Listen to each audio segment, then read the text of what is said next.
Good evening my dear student, आपका स्वागत है आपके अपने ही चैनल हिंदी शिक्षा संकल्प में। तो कैसे हैं बच्चा लोग, क्या कर रहे हैं? पढ़ाई कर रहे हैं ना तो मन लगा के। तो बच्चों, आज हम लोग जो पढ़ेंगे उसकी टॉपिक है तुलसीदास जी के काव्य पर आधारित प्रश्न एवं उनके उत्तर।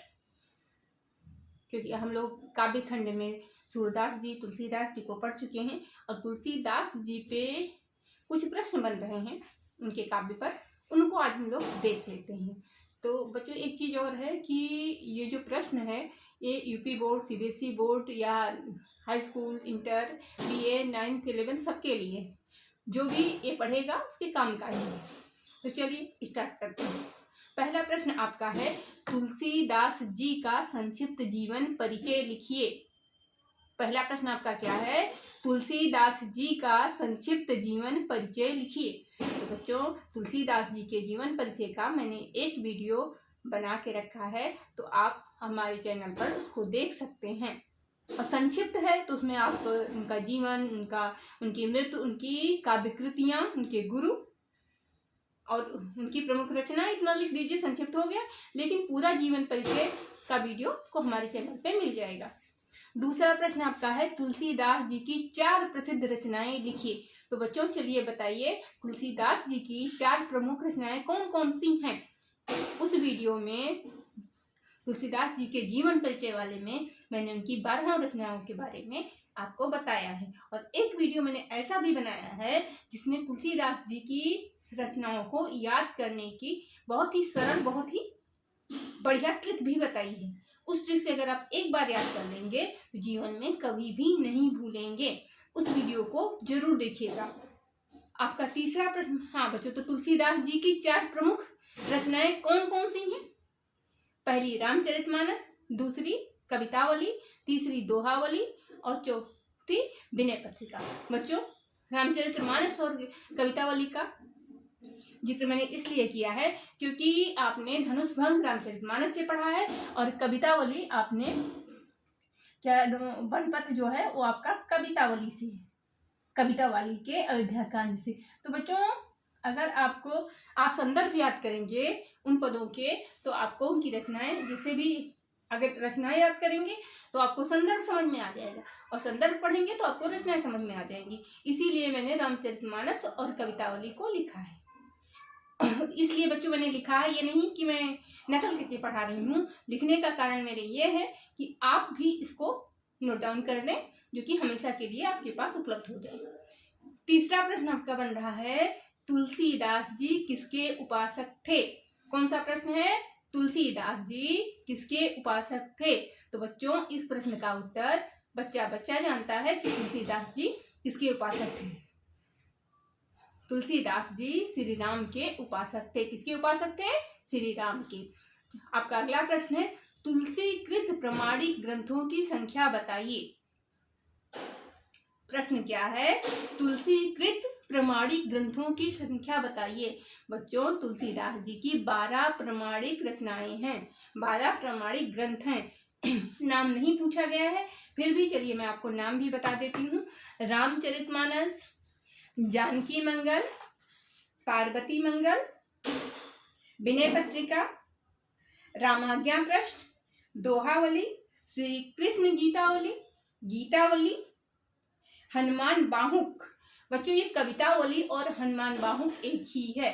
कवितावली का ही एक पार्ट हनुमान बाहुक है, ये जान लीजिए। आप कवितावली भी लिख सकते हैं, हनुमान बाहुक भी लिख सकते हैं। आपकी पुस्तक में हनुमान बाहुक लिखा हुआ है और मैंने कवितावली लिखवाया हुआ है। ये दोनों ही एक, जो हनुमान बाहुक है वो कवितावली का ही एक पार्ट है। ये हो गया। अब अगला प्रश्न आपका है, सीता जी किस किस पुर से निकली? तो बच्चों, कुछ लोग कह रहे हैं कि सीता जी श्रृंगेरपुर से निकली, लेकिन मैं कह रही हूँ कि सीता जी अवधपुर से निकली, क्योंकि इसका प्रमाण भी है मेरे पास कि जो वनपथ में, कवितावली के अयोध्या कांड के वनपथ में तुलसीदास जी ने कहा है कि पुरते निकली रघुबीर वधु धरि धीरे धरे मग में डग द्वय पुरते निकली रघुबीर बधू, धरि धीर दये मग में डगत। इसका अर्थ ये हुआ, पुर का अर्थ होता है कोई भी नगर, कोई भी ग्राम, कोई भी शहर।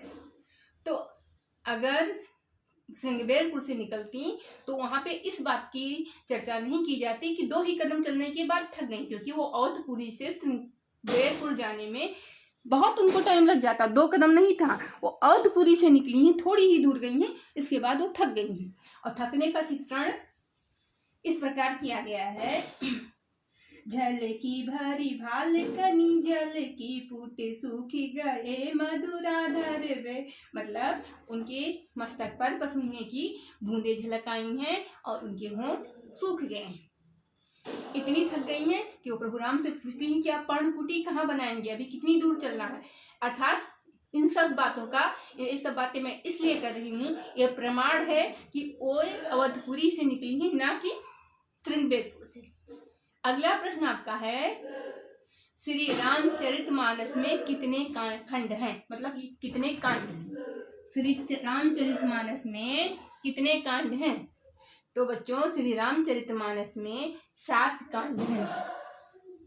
आप जो भी रामायण पढ़ता होगा, आपकी मम्मियाँ, आपके पिताजी, आपकी दादी रामायण का पाठ करती होंगी, उनसे आप पूछ लीजिए कि इस रामचरितमानस में कितने खंड हैं।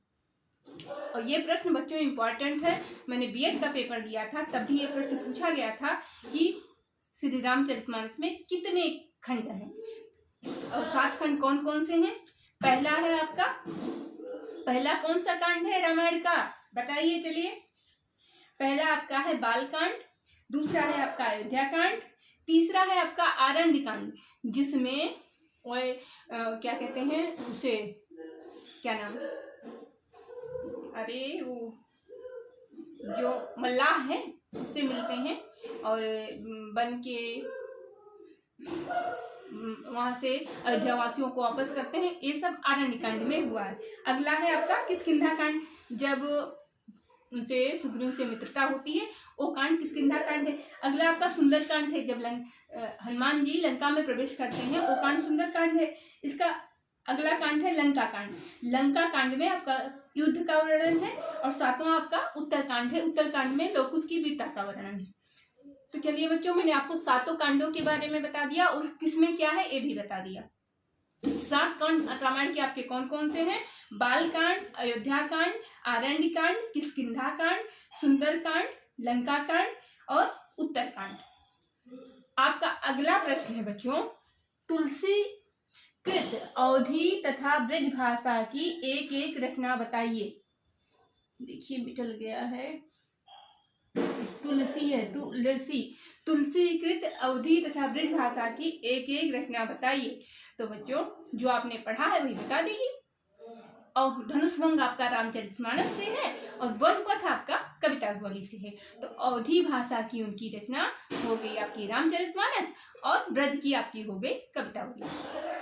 अगला प्रश्न आपका है, भक्ति काल के 2 प्रमुख कवियों के नाम लिखिए। भक्ति काल के 2 प्रमुख कवियों के नाम लिखिए। कौन कौन से कवि हैं? कवि तो बच्चों बहुत हैं भक्ति काल के, लेकिन मैं उन्हीं 2 कवियों की बात करूंगी जिनको आपने पढ़ा है। पहले हैं सूरदास, दूसरे हैं तुलसीदास। पहले कवि कौन से हैं? सूरदास, और दूसरे कवि आपके हैं तुलसीदास। सूरदास श्री कृष्ण भक्ति धारा के कवि हैं और तुलसीदास श्री राम भक्ति धारा के कवि हैं। अगला प्रश्न आपका है, तुलसी जी के माता पिता का नाम लिखिए। तुलसीदास जी के माता पिता का नाम लिखिए। तो बच्चों, उनके जीवन परिचय में आपने उनके माता पिता का नाम तो पढ़ा ही होगा। तो चलिए एक बार हम आपको और बता देते हैं। तुलसीदास जी के पिताजी का नाम आत्माराम दुबे और उनकी माता जी का नाम तुलसी था। और इनकी पत्नी का नाम भी आपको बता दें, इनकी पत्नी का इनके जीवन में विशेष स्थान है। उन्हीं की वजह से रामबोला से वो तुलसी महाकवि तुलसीदास बने।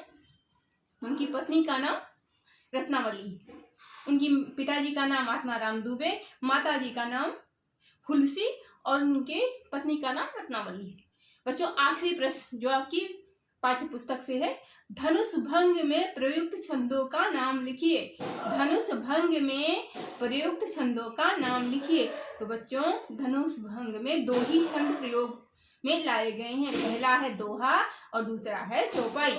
क्या है? पहला है दोहा और दूसरा है चौपाई। तो बच्चों इन प्रश्नों को आप लिख लीजिए, परीक्षा के लिए बहुत ही उपयोगी हैं। आप किसी भी क्लास में हैं 9 से लेकर BA तक, तो ये चीज आपके काम की है। कुछ चीजें इसमें ऐसी हैं जैसा कि मैंने आपको बताया, रामायण में कितने कांड हैं, ये बीएड में भी पूछा गया था, कंपटीशन में भी पूछी जाने वाली चीजें हैं। बच्चों आप लाइक कीजिए, कमेंट कीजिए, शेयर कीजिए। आप ये नहीं बताते हैं मेरा वीडियो आप लोगों को कैसा लग रहा है, कमेंट कीजिए तो हमारा भी मनोबल बढ़ता है। आपको आगे क्या पढ़ना है ये भी बताइए, तो हम उस टॉपिक को पढ़ाएंगे। अपने हिसाब से तो हम सिलेबस लेके चल ही रहे हैं, लेकिन थोड़ा सा आप लोग कमेंट पर अगर बताएंगे तो हमारा मनोबल बढ़ेगा और हम उस दिशा में काम करेंगे।